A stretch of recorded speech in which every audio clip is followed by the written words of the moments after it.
The Bengaluru Eidgah matter will be heard by a three-judge bench of the Apex Court at 4:35 p.m. So in another 2 minutes, that hearing will begin.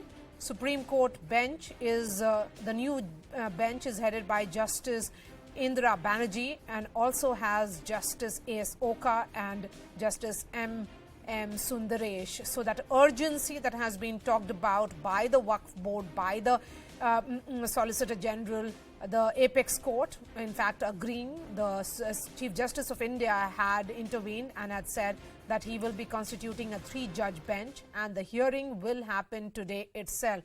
Remember, both sides are of the opinion that there should be an interim order even if the title suit can be settled at a later point. Harish Upadhyay is joining me live from Idgah Maidan. This urgency, certainly, Harish, is to do with the fact that Ganesh Chaturthi celebrations are on and tomorrow is Ganesh Chaturthi. That is the reason why we are seeing this urgency also being shown now. Absolutely, and that's one of the reasons why Kapil Sibal, who's appearing for the Waqf Board, says that if it's not decided today, if it's left to tomorrow, there will be nothing left. The celebrations will happen. The government has already spoken on how it's in a favorable mood to allow some of these organizations to have Ganesh Chaturthi celebration at this Eidgah Maidan. The other point that a few within the Waqf Board have pointed out is that they've already lost a lot of ground legally, especially by not having title papers in their name or taking physical possession of this property. And they believe that if now Ganesh Chaturthi is allowed to happen, then in a way it gives legitimacy to the claim of the Revenue Department that it belongs to the Revenue Department, this ground belongs to the Revenue Department.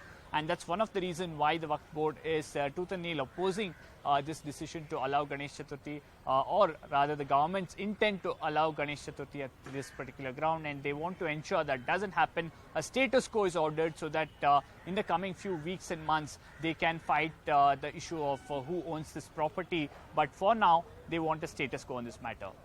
Yes, when we look at the status quo itself, that's what has been challenged by the Waqf Board, where they say that why status quo is being shifted with the government becoming a party and the government saying that it's all right to allow a celebration from the other community.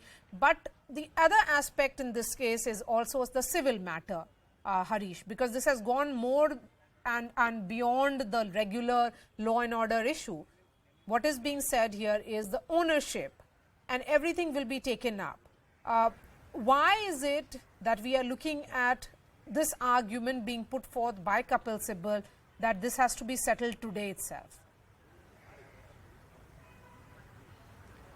Well, for two reasons. There seems to be a plan now because they are saying we're okay with organizations or government having Republic Day and Independence Day celebration. There has been a demand that there should be Kannada Rajyotsava celebration in November. And there are others who are saying that you should give this for other celebrations as well.